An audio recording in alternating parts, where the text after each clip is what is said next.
Let's begin. Before we get to the Seder plate, which is right in the very beginning, there are a few things we should do. Many Haggadot begin a little bit differently.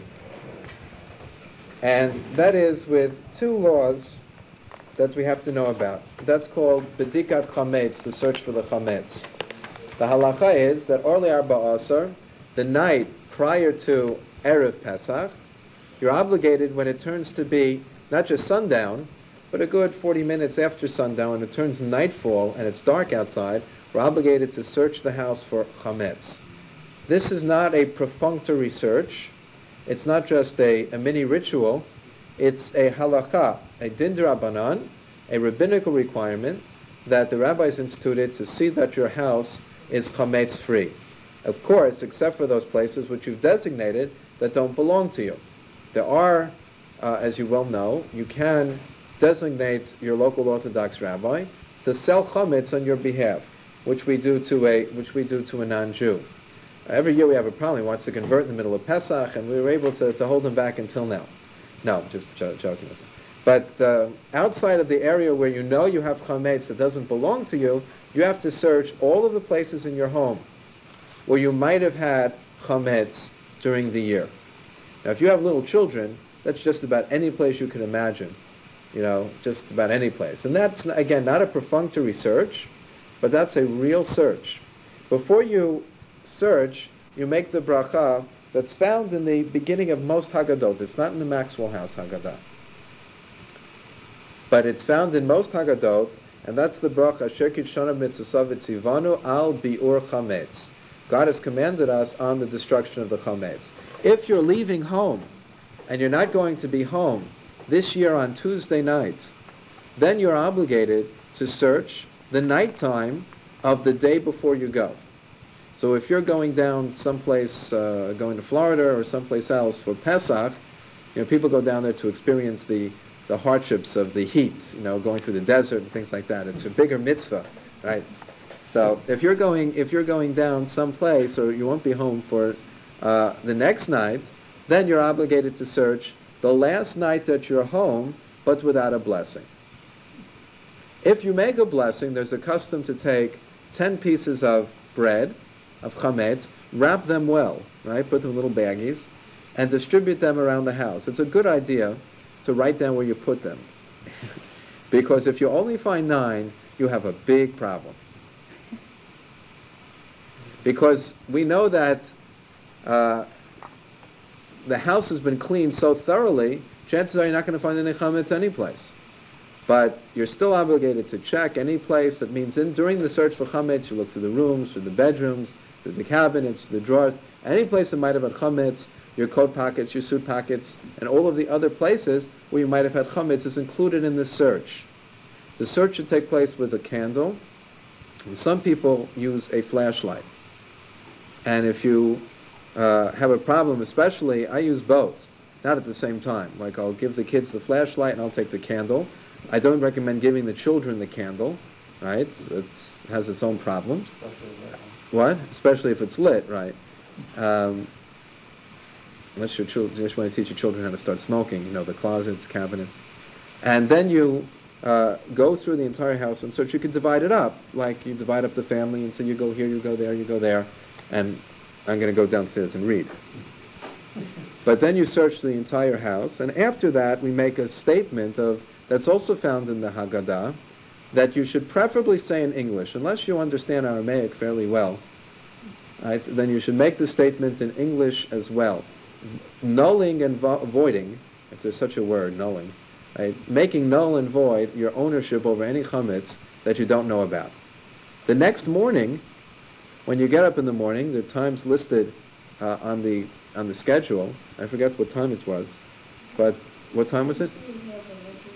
Something around there. That you have to stop eating chametz, like 10:51, 10:50, and you have to stop eating chametz. And about a little over an hour later, you have to begin the burning of the chametz. And if you don't have to burn a lot of chametz, you could see to it that your chametz is gotten rid of beforehand.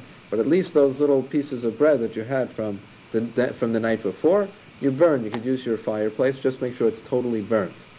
Okay, that it. Anarchy is What? הנעת, if עד 10 המיסים זה הארילה, הנעת החומץ, if you can also still give it, הארילה, No, you have to, אבל נהנה you able till התסעות, נכון? to where? הנעת החומץ.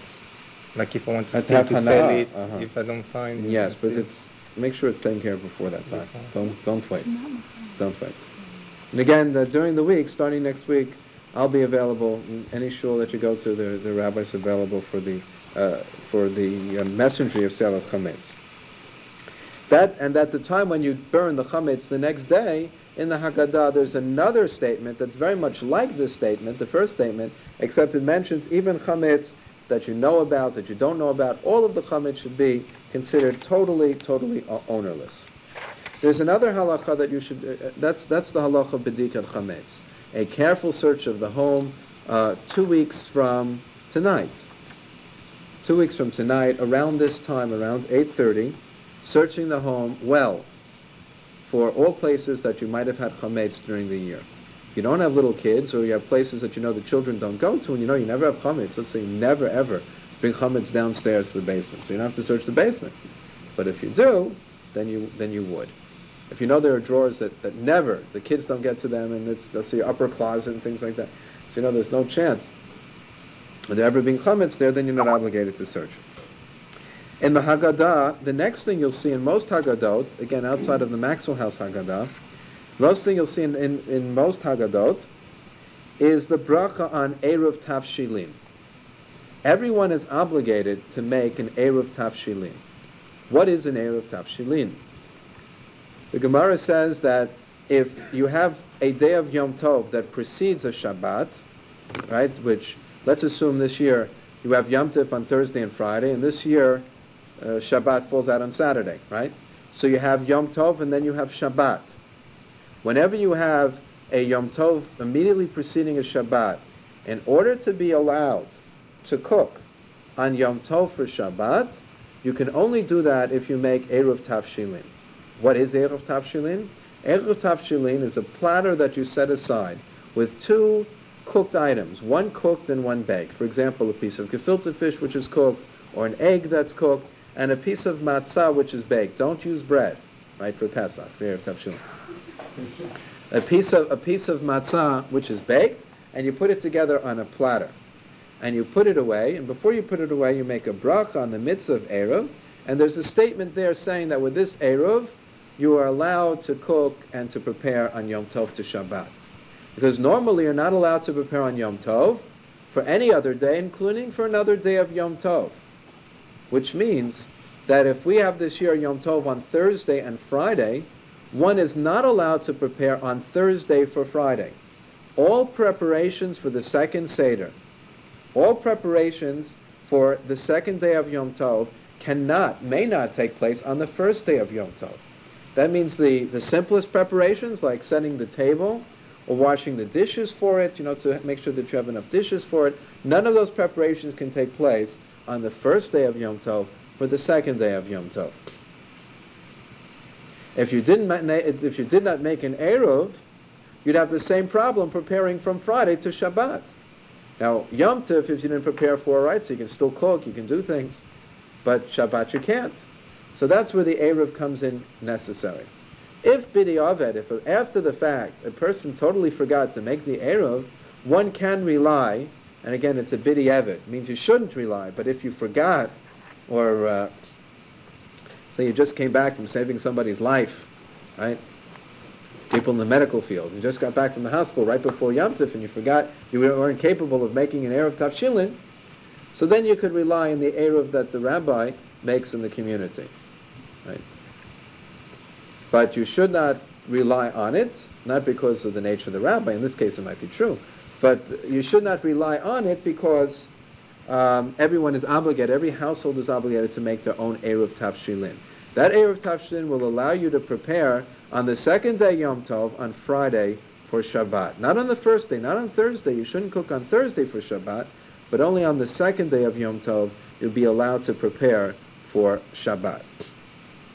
Those are the pre-Haggadah statements that you'll find in most Haggadot. The next thing that we have to discuss is the order of the Seder and the things that you have to prepare for the Seder. If you look in the Maxwell House Haggadah, now getting back to the original text, if you just open up the page, right, there's another, wait, you could share, I guess. If you look at the Maxwell House Haggadah, in the beginning it has the Seder plate. Now there are different customs how to arrange the Seder plate. For example, the Nusach Ari, the Lubavitch have a different custom how to arrange their Seder plate. Many people follow that. Even sometimes non-Lubavitchers follow the Nusach Ari because it's said to be a very holy and mystical statement. And this is probably the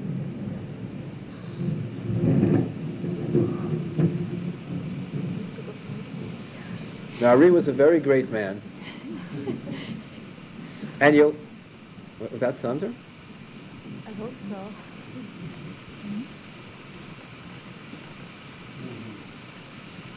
Let's make a bracha. Baruch atah Adonai Eloheinu melech haolam shekol chol v'raso malei olam. Amen. You can still hear the reverberations of it. Wow. That was like a 2.7 on the Richter scale. The order, interestingly enough, even the Maxwell House followed the Nusach of the Ari, because this is the way the Seder plate is set up according to the Ari. The Vilna Gaon had a different order of setting up the Seder plate, but this is certainly valid. Let's look at the different parts of the things that you should have prepared. The Zroa is a roasted shank bone. Really what you can use is any bone that has meat on it, and roast it. Roasting means you broil it under the broiler, okay, or over the broiler, however yours is situated. It's a roasted piece of meat. The beitza, the hard-boiled egg, is also roasted. Whereas first you don't do it raw. First cook it, right? 'Cause the implications of that could be very messy otherwise, right?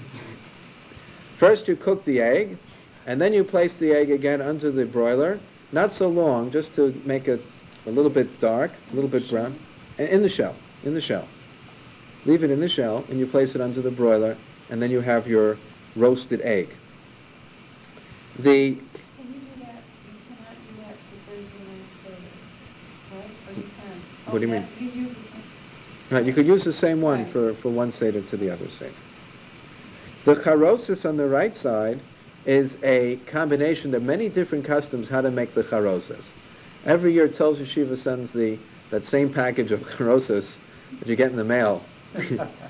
I've never tried it yet, but and I don't know the full recipe, but it's a combination of apples and nuts and wine mixed together to form a mortar-like substance that's sweet.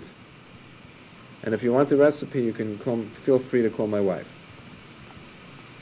The karpas on the left side is a vegetable. There are different customs what to use for the karpas. Some people use endives. We use potatoes. There are people who use carrots. And we'll talk about what we do with it later on when we get into the Seder. I have a question about charosis. Some people add dates in there. Is it okay? Only if you're single. Okay. It's okay in my case. All right. Moror is the bitter herbs. What the bitter herbs are, and that you can't see it here, it should go in the middle, and on the bottom is another type of bitter herb, chazeret. Let me explain. Some people have the custom of using two separate types of bitter herbs during the Seder. We, for example, use romaine lettuce. The problem, and romaine lettuce is quoted in the poskim as being the preferable type of bitter herb. Why? Because it's really not so bitter when you first eat it, but has a bit of a bitter aftertaste. It's quoted in the Halachah as being the most preferable type of bitter herb. The problem with romaine lettuce is that it's very buggy. So I'll tell you what's the best thing to do, and it saves you a lot of time. That is, no DDT. What I do, is we use the stalks of the romaine lettuce. We cut away the leaves and just discard them and use the stalks of the romaine lettuce and soak the stalks, and then you just wash off the stalks and it's a very, very easy to clean.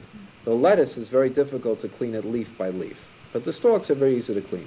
Next week, God willing, I'll bring in for you a Xerox. I didn't have a chance to Xerox it, but a Xerox of the shiurim, the measurements of each thing that you have to eat.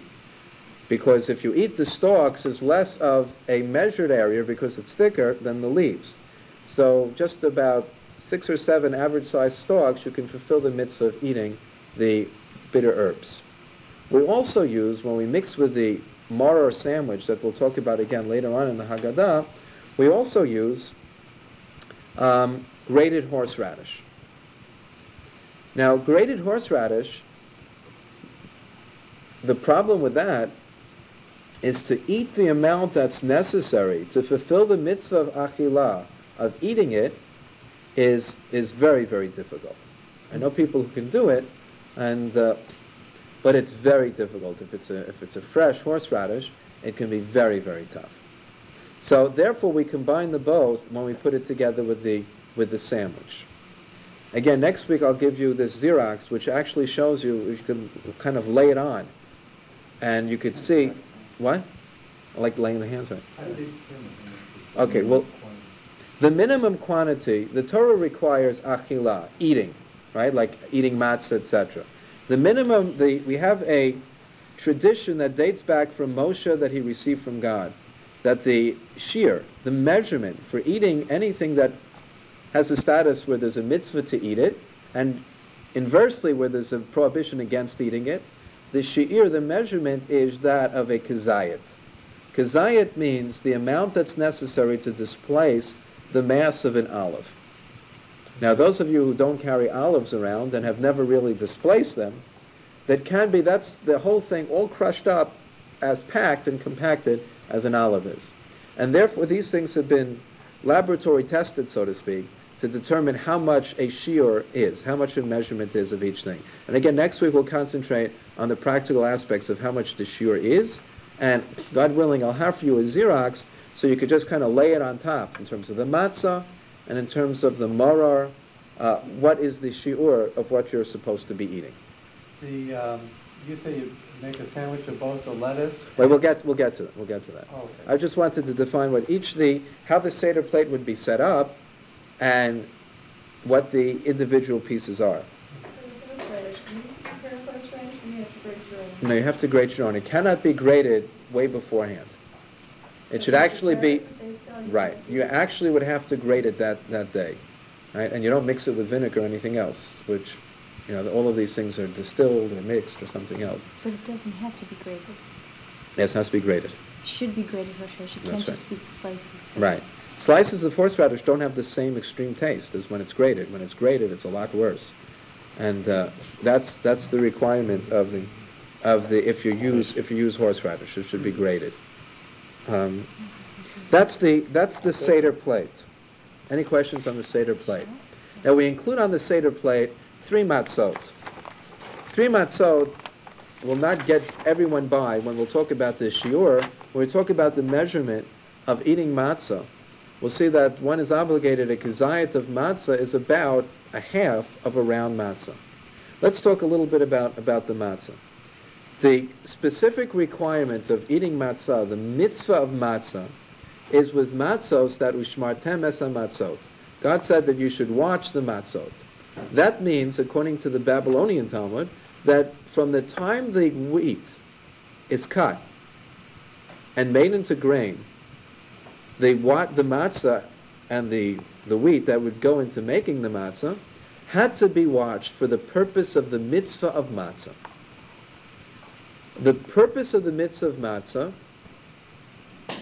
had to be fulfilled from the very time of cutting the grain. Those matzot that are made from this special grain are called matzot shmura. Shmura means washed, bless you. And there are 2 types of shmura matzah. One is expensive and the other is more expensive. The more expensive matzah is the hand shmura matzah, which are round matzot that are really the most preferable to use at the Seder. And again, the Seder is a very big mitzvah, so even if it means you have to spend a little bit more, or actually a lot more on the matzah, Second mortgages are available. Now, the truth of the matter was about $10 a box of matzah. For about 10.95. what? 12? Oh, 10? 10.95 or 10.95. But it's expensive for a box of matzah. Student, No. I check the ones I get unless I get special consideration. You get mostly whole ones in there. A few broken ones here and there. What? Now you can use them for eating the matzah, but the 3 matzot that you put on your table, on your Seder table, should be whole. 3 shlemot. When you have to give out more matzah to people, then let me say the following: for people leading their own Seder, very often we have relatives, we have people at the Seder table who are not as religiously committed as we are. I remember one of the most difficult aspects of a Seder growing up was sitting and eating the amount of matzah and having impatient people look and say, "What is this, crazy?" Because people think you eat the mitzvah of matzah, you take a little crumb, you put it inside of your mouth and you wash it down with Perrier. Right? That's not the mitzvah of matzah. The Torah requires achilah, which means a substantial eating of matzah. That's the mitzvah. That's the real aspect and a major aspect of the su'udah. So you should not impose. I wouldn't recommend getting into fights at the Seder table. Say, you got to eat this, right? And arguing with your parents that you better eat this, or you're going to burn in Gehenna and this and that. That's not the most effective way of making friends and influencing people. But people should also understand, and you should not be embarrassed that you're going to fulfill the mitzvah properly, right? But it is difficult sitting in front of other people and eating this matzah. That's why if you have at least a mimeograph, you have the written word to say, well, this is the shiur, this is the proper measurement of it.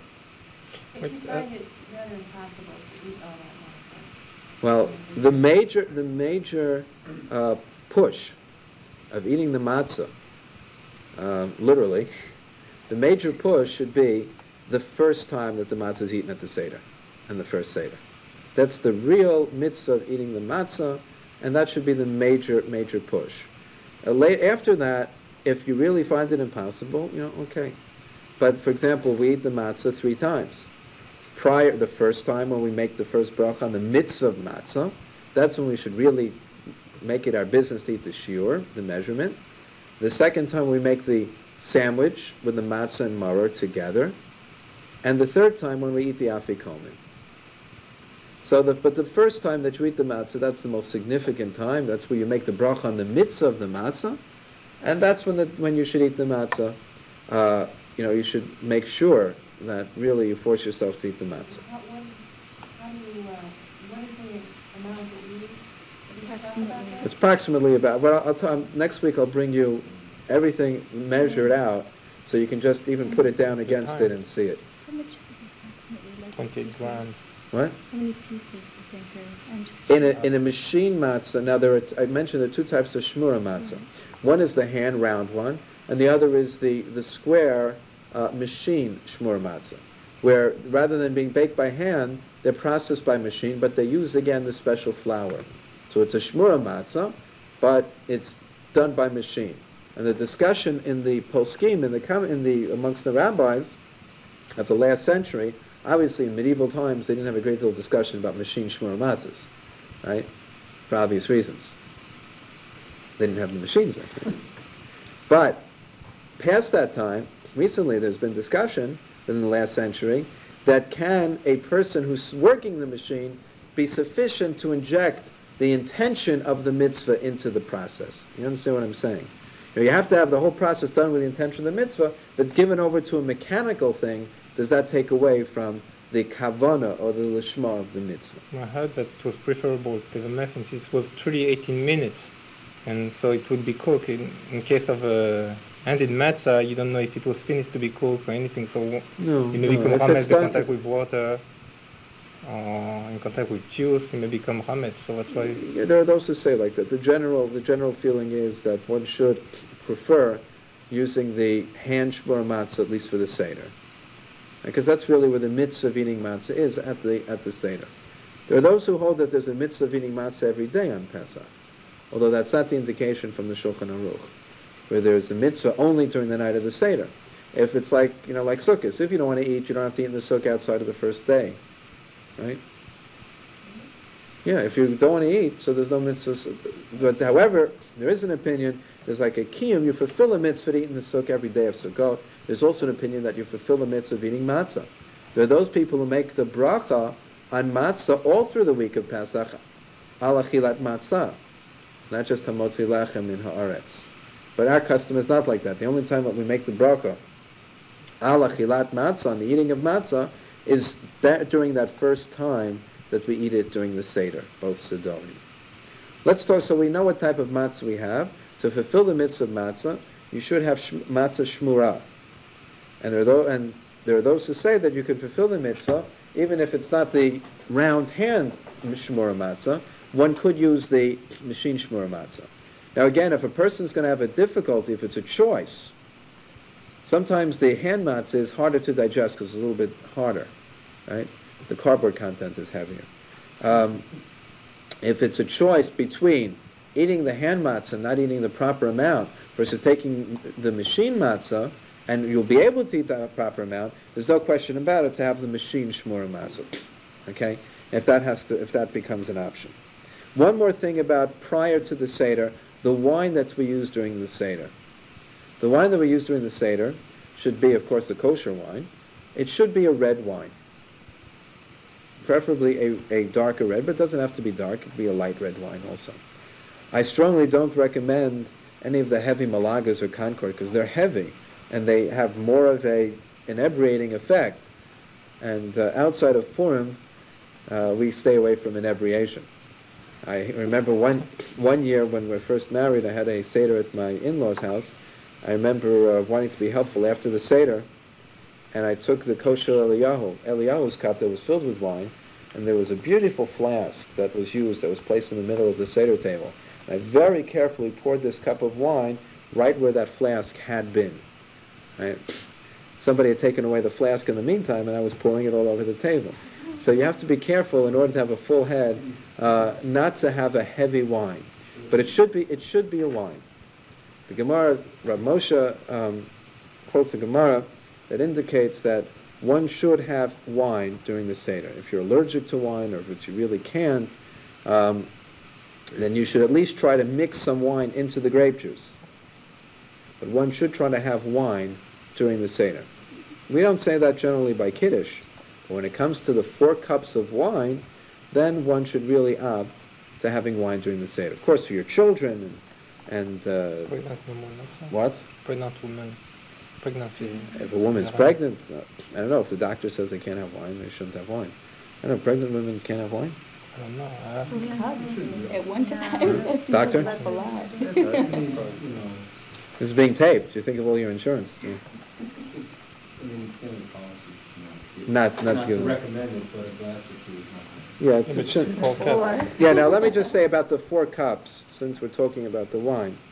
Only during the first and last cup, only during the first and last cup are you obligated to drink the whole cup. The other 2 cups, you can just drink a majority of the cup. Now, the minimum size of the cup is about 3.5 ounces. On Friday nights, it's larger. It's 4.5, about 4.3. The minimum size of the cup is about 3.5 ounces.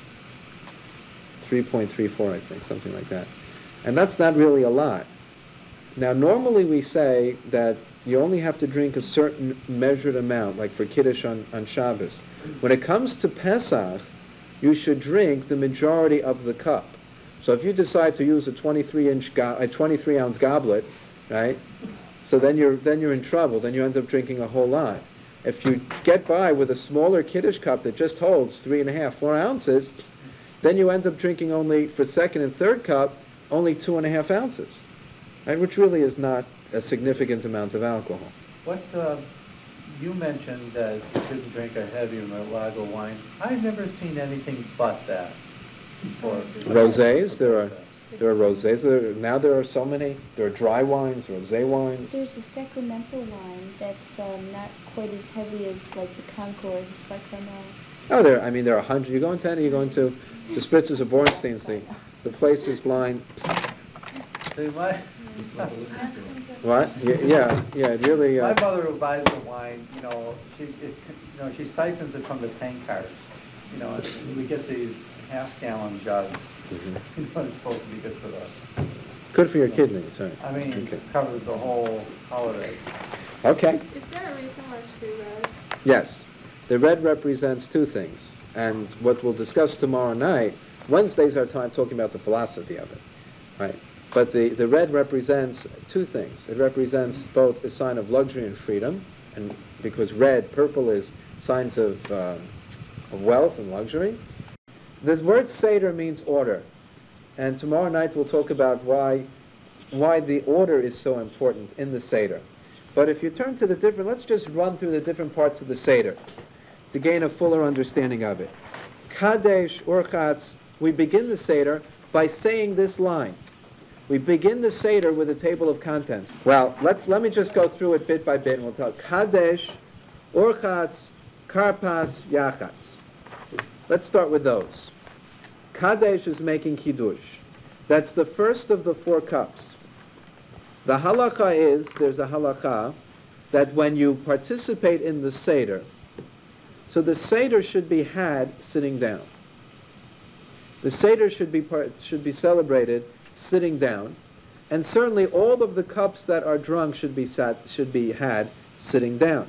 Not only sitting down, but there's a halakha of heseba, of reclining. Now reclining means that you lean on your left side when you're participating in the Seder. The very simple way to do that is to turn your chair around, just like this, and go like that. This is Haseba. And during the Seder, one should be in this position. There's this question whether women are obligated to do a Haseba, but it should be done. Why leaning to the left? Because of the location of the esophagus versus the trachea. What? Right? That somehow when you lean to your right, there are more complications because you're eating at the same time. And they found more complications with people leaning to the right than people leaning to the left. You know, We'll have to do a new study on it. We'll have to do a new study on it. Try it sometime, you'll see. But for the purpose of the mitzvah, lean to your left, and you'll experiment later. We experiment with the non-Jewish patients. Give them matzah and have them lean to the right and lean to the left. Then you take an EMR on them and see the magnetic influence of the matzah on the. You have to do it double blind. You probably. After you drink the wine, it's the double blind supplied by itself. So even if you have the custom, many people have the custom to sit down during Kiddush during the rest of the year, like we do. We sit down for Kiddush on Shabbos, because that's the minhag that I have from my Rabbi, plus we're lazy. So we sit down for Kiddush. If you normally stand up, there are many people who will also sit down when it comes to the Haggadah Kiddush. Even if you stand up, though, and if that's your custom to stand up for the Kiddush in the Haggadah, but you must make certain that you sit down and drink the wine. You should not drink the wine standing up. And again, when you sit down, you must recline when you're drinking the wine. Just in this manner. It's very, very easy to just turn your chair around and lean down, lean like this. Okay? So that should be done by the wine and the matzahs at least. Okay? It's preferable to do it all throughout the Seder, to recline in that way. Reclining was a sign of luxury, was a sign of freedom. And during the Haggadah, we express this aspect of our freedom. That's the first thing that takes place, the Kaddish. And of course, we add into the Kiddush that we make the bracha shechiyanu v'kimanu v'giyanu lazman hazeh. Don't forget that last line after the Kiddush. Now, whoever is sitting at the Seder, when they hear the bracha borei pri hagofen through any of the 4 cups, they should not make their own bracha, but answer amen, just like in Kiddush. Sometimes, for example, you see by a Shabbos meal that the person, the balabos, the person leading the table, makes a motzi lechem min haaretz, cuts the bread, hands out the pieces, and people get their own bread and make a motzi lechem min haaretz. That's not appropriate. If you answer amen to the bracha, and the person had in mind to fulfill the mitzvah for you, you have in mind to fulfill the mitzvah by hearing it, then you have done your thing, and you should not make another bracha of hamotzi lechem min haaretz. Plus the problem that beforehand you had lechem mishnah, you had the double rolls, now you don't have the double rolls, etc. The same thing with Kiddush. You don't make a bari pri hagafen after you're given the wine from Kiddush. Here, even if you have your own cup, you can be Yotzei with the bari pri hagafen made by the Baal HaSeder, the person leading the Seder, as long as he has in mind to fulfill the mitzvah for everybody else. So that's the Kaddish. What? Did I say so? Say where? Oh, to fulfill it. Right? Yotzei means to fulfill the mitzvah. As long as they have in mind that they're fulfilling it for you and you have in mind to be fulfilled, so that's utter and total fulfillment. Okay? Next. That's Kaddish. Orchatz. Orchatz is washing the hands. If I'm saying something that you want to question, please feel free, because I want to cover all the basics. I want everyone to understand all the details. So I'm going too quickly or I'm passing by something, let me know. The next step of the Seder is the orchatz, washing of the hands. Now normally that's what takes place in your average Shabbos meal. You just make Kiddush and you go wash your hands. Except this is different. We go and we wash our hands without a blessing. Now there are two ways to go and get the water. Some people have the custom that the water is brought in a basin with a cup and you wash your hands from that. But you should have a big washing cup then and fill it up enough so that everyone washes in the proper way. And so everyone washes with enough water to cover their hands. Otherwise you can just walk into the kitchen like you do any other time that you wash your hands before you make hamotzi, and walk into the kitchen and wash your hands. But here, we wash our hands, and then we dry our hands without making a blessing. How many times do we pour water in the hands? We twice on each side, like we would do normally for hamotzi. Some people do Some people do three 3 times. Okay, no. okay. There's one go. Another sheet up. Fine. Okay. So we dry our hands, and of course the kids are incredulous. You tell them not to make a bracha, and they don't know what's going on. One of the reasons this is done is to exactly alert the children. And there's a halachah in the Haggadah, the Talmud mentions this, that part of the Seder should be directed to the children. That the children should be brought into the Seder, obviously according to their own understanding and their own limitations. Obviously younger children will have a harder time with the Seder, especially the long Sederim. But you should make all efforts. We specifically made efforts to get colorful Haggadot with the moving pieces and things like that, so the kids could spend as much time by the Seder as possible. And then it's always a good idea to have other arrangements, toys or other things where the kids could be within earshot, but not disturb the Seder and still, not feel that they're bombed out. So we wash our hands now, and we don't make a bracha. Then we take the vegetable that we spoke about beforehand from the Seder plate. Again, some people use potatoes, some people use endive, some people use carrots. We take this, and we take a little piece of it. In this case, we take less than a kazayas. And the reason we do that is so that there shouldn't be any question about making an after blessing. So we take a small piece of potato, and we dip that into salt water. Now this vegetable represents the springtime, represents life and rebirth, because Passover is a holiday that we call Chag HaAviv, the holiday of springtime. It's the only holiday where the Torah specifically assigns a season to it. And one of the reasons that we have to adjust our lunar calendar with the solar calendar, with the secular calendar, is to make sure that Passover will always fall out in the springtime. So that's what you'll see in 2 weeks will be beautiful weather in Yom. Esther will tell you about the time a few years ago where there was an ice storm right before Passover, right? That was before I came. Right. That was before I came, so I wasn't responsible for it. So, okay. Here we take a little piece of this potato or endive or carrot or whatever, and we dip it into salt water. That's one of the reasons that require to washing the hands. Anytime you have a wet vegetable and your hands are wet, you have to wash your hands beforehand, but without a blessing. And that's halachah. I don't know if people are aware of it. If you eat a wet apple, you have to wash your hands beforehand. Or dry off the apple and eat it dry.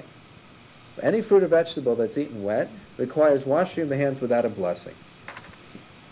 So what do you call it, melon sometimes? Well, you don't eat it with your hands, a melon. But something that you eat with your hands, like an apple, if it's wet, You're supposed to wash your hands before you eat it with the apple. That deals with some of the intricate laws of purity in the temple. One of the laws is that for a fruit or vegetable to accept a level of uncleanliness, of this metaphysical impurity, it have to be wet. So if it's wet, you have to make sure that your hands are clean. One of the reasons that we emphasize, we don't normally put ourselves in this situation. We'll see tomorrow night, perhaps, that one of the reasons we do this specifically is to point out that we're washing in preparation for going back to the laws of the temple. Because one of the major themes of the Haggadah is the theme of returning to Jerusalem, returning to the temple service. So we kind of set it up, so to speak, that we're going to wash our hands, and it's going to make that statement in the Haggadah, early on in the Haggadah. And here we make the Borei Pri Adama, the blessing on the vegetable. At this point, one should have in mind, and if you're leading the Seder, you should tell the gathered people that you should have that this bracha, the bracha Borei Pri Adama, that's the bracha we make on a vegetable. Now later on we're going to eat another vegetable during the Seder. What other vegetable are we going to eat? The maror, the bitter herbs. And we don't make a new bracha on the bitter herbs as a vegetable. We make the bracha on the mitzvah of eating maror, bitter herbs. So where's the bracha on it as a vegetable? Here. You hear? So you should tell the people, they should have in mind when they make this bracha on the vegetable, on the potato or the endives or whatever they're eating, that they should have in mind that this bracha also includes the bitter herb they're going to eat later on during the Seder. No, you'd say the one that money, everyone has to do the bracha, or only the one that money can do the bracha? Here, everyone should make the bracha, the Borei Pri Adama. Okay, everyone should make the Borei Pri Adama, and then eat the whatever it is. But again, not too much. Now this you have to tell people. Again, you don't have to push anybody else, but you should tell people not to eat too much of it. Give out small pieces of potato or end of whatever you're using, so that it should not be a question of making an after blessing at this point. You understand what I'm saying? If you eat a certain amount, then you're obligated to make an after blessing, which is not part of the Haggadah. You bake the potato? No, you cook. How do you? Regular cooked potato. Regular cooked potato. And you cut it up into little pieces, and everyone takes a section of it and makes the Borei Pri Adama on it at this point. No, but you said beforehand, when the head of the house, this is, you're talking about the carpets. That's right. Okay. And I thought the head of the house takes a piece and dips in the salt and distributes to everybody. And here everyone can make the bracha. Not the head of... Not just the head of the household, right. Oh, okay. Because there's a certain different aspect of law that applies to birchas hanenin, blessings made before you partake of a food, just as a food. That's the next part. That's the karpas, the distribution and eating of that vegetable, which represents, again, the springtime, dipped into the salt water, which represents our tears. And we'll see throughout the Seder, which we'll emphasize tomorrow night, there's a constant contradiction between suffering and joy that takes place during the Seder, between the delicious meal and the matzah that takes place during the Seder. The next part of the Seder, any questions on that? The next part of the Seder is the yachatz. You have in front of you 3 matzot that until this point have been covered up.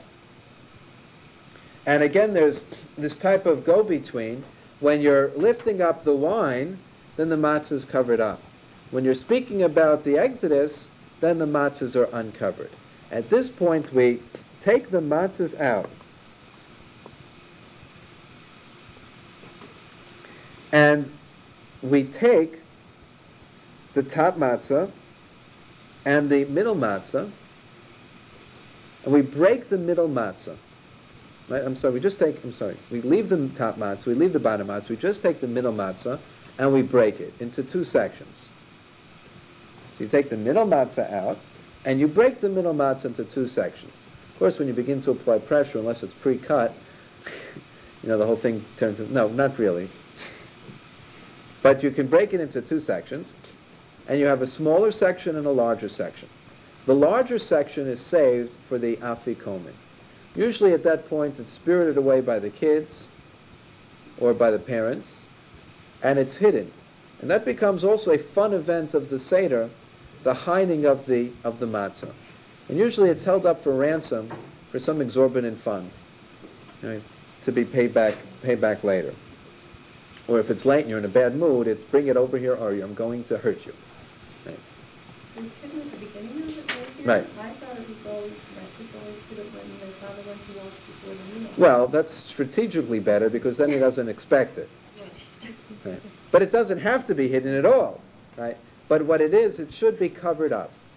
Some people have a fancy afikomen bag. You can just wrap it in a napkin. It should be covered up. The smaller piece of matzah is inserted back into the group. And we'll talk more tomorrow about the significance, the philosophy of why we're doing that.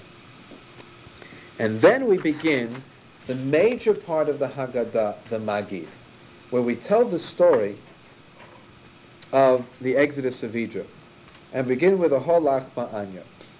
I would suggest, again, if you're going to be involved, especially in leading a Seder, that tomorrow and the next week will be very important because you'll be able to tell over to people why we're saying different things. You may not be able to say it all over, or maybe part of it, or maybe you'll find your own material. It's very difficult to sit at the Seder and say, wait, let me read the significance on this when people are waiting. Right? That's not the time to prepare for the Seder. You prepare for the Seder beforehand, so when you get to a section, you could raise questions, you could throw it out for questions, because the mitzvah of v'gadato levincha, of telling over to your children, and telling over and doing the Haggadah, part of the mitzvah of the Seder is the mitzvah of Talmud Torah, of learning and teaching. And truth of the matter is, even those of us, which is all of us, who are still learning, we're also in the position to be teaching.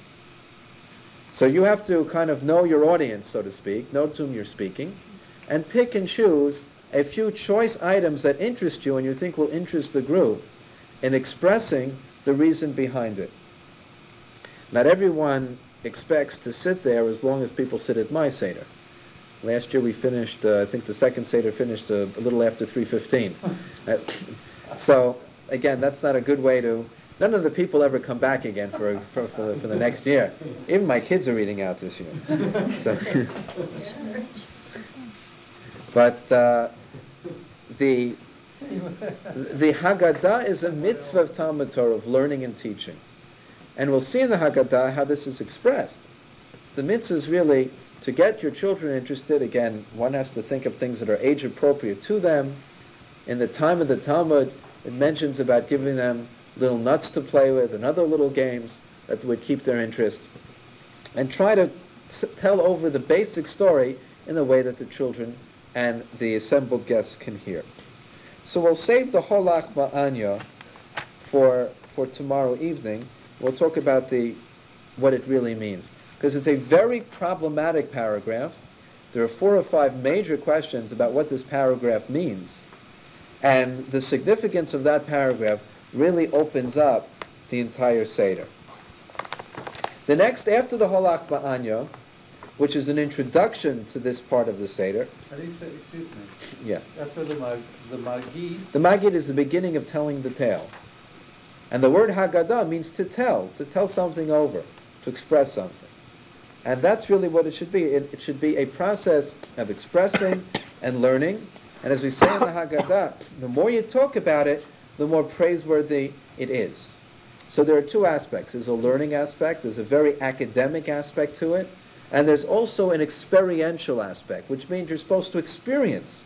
You're supposed to feel like you yourself are leaving out of slavery. I got a call from a local newspaper today. They wanted some quotes about the coming holiday.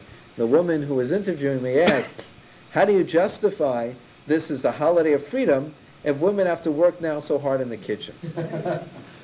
I said, you must be a communist. No, I didn't say that. What I did was I said, we appreciate freedom coming from slavery. We appreciate freedom after hard work.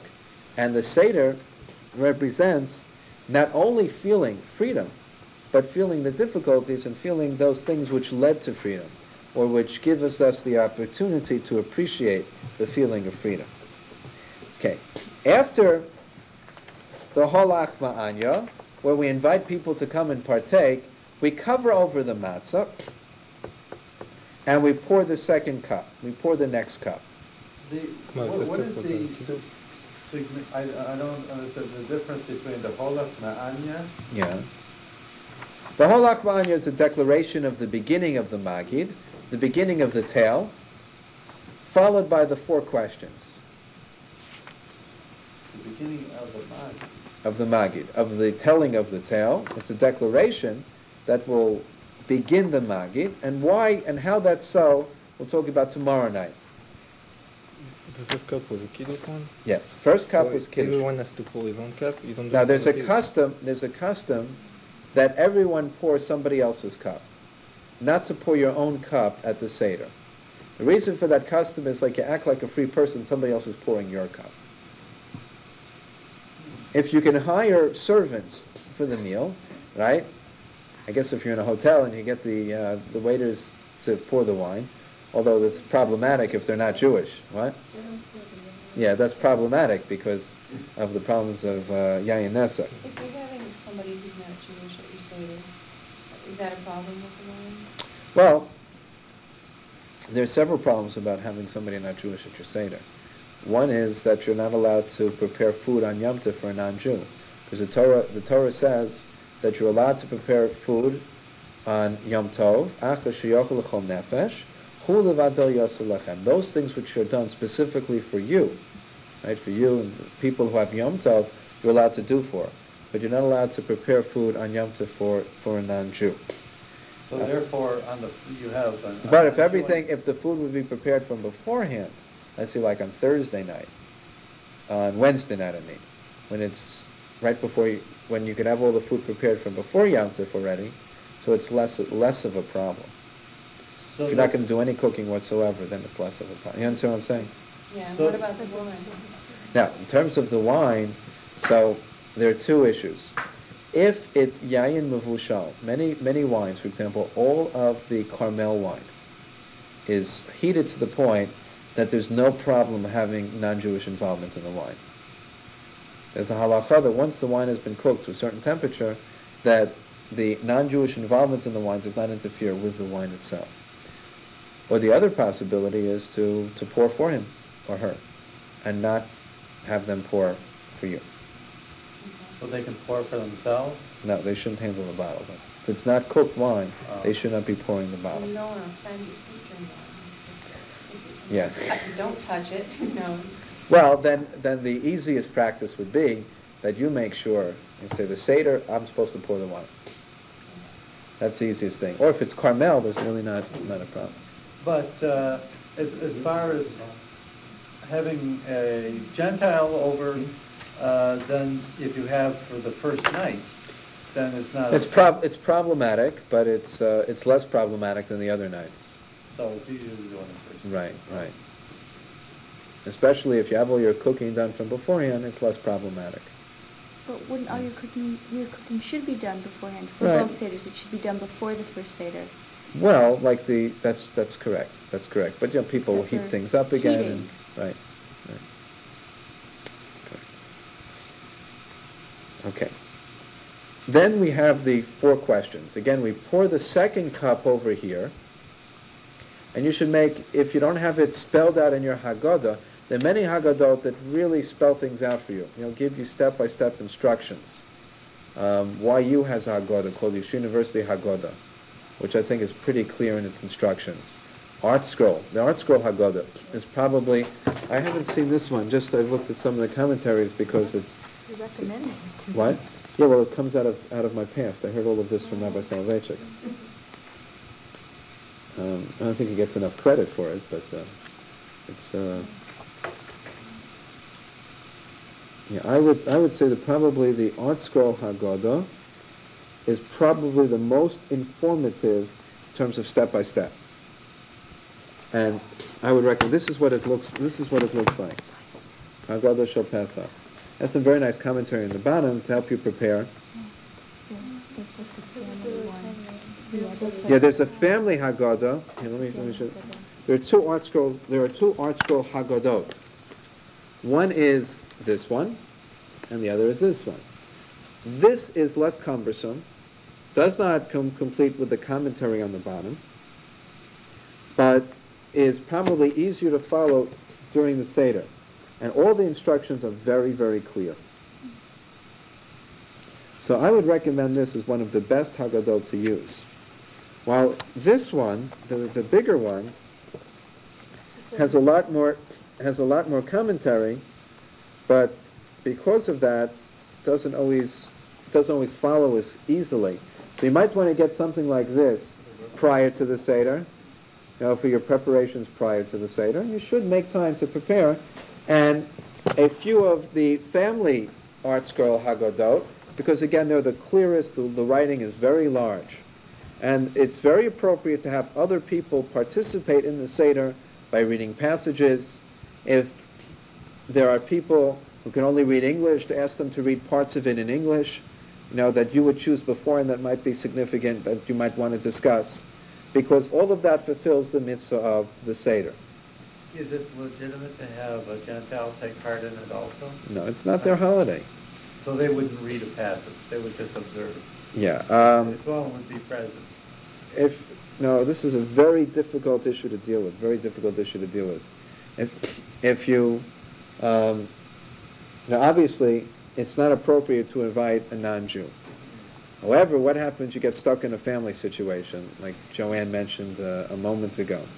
It's really not a simple issue, but there are. There's also the issue of maintaining Shalom bias, your parents and other things. I would say that if you're in a situation where you feel yourself absolutely forced, and they don't have enough time before Yom Tov, let's say, to come to the Vada Rabbanim and go through a conversion, right? Then 2 weeks, Rabbi. 2 weeks, yeah. And they're going to be told no 3 times first. That's right. No, I'm just joking, tongue in cheek. God forbid that conversions should take place like that.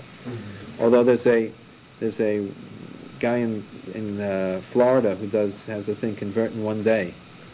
It's this real quickie thing. It's like a 3-hour seminar. You take the seminar. But very what? intense. Yeah, while you wait.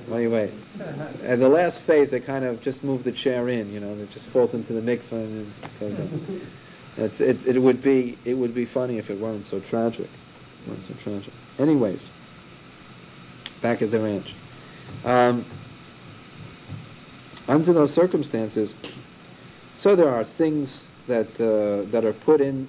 Some people have, from the Jewish Community Council, a reading about Soviet Jewry or other aspects of freedom or things like that. Anything peripheral to the Haggadah, I guess they can do that. Then we uncover the matzah again after the 4 questions are asked. Now, even if a person has nobody else at their Seder, there's an obligation to read the 4 questions. It's not just done for children. There's an obligation to read from the 4 questions and then begin the answer to the 4 questions. And the answer to the 4 questions begins from Avadim Hayinu. Okay. What we'll do, Im Yetz Hashem, tomorrow, at the same time, about 8:15, 8:20, what we'll do then is we'll go through some of the philosophy of the Haggadah and maybe a nice choice of things you could speak out yourself, some ideas and questions. The more questions you throw out and ideas that you could cause interchange with makes for a more successful Seder. So tomorrow night, Yetz Hashem, at the same time, same place, we'll talk about the philosophy of the Seder. And next week, Tuesday night, we'll complete the basic going through the Haggadah with the how-tos as we started this evening. And then I'll have your own Xerox copies, Yetz Hashem, of the shiurim, the measurements that are required for the Seder.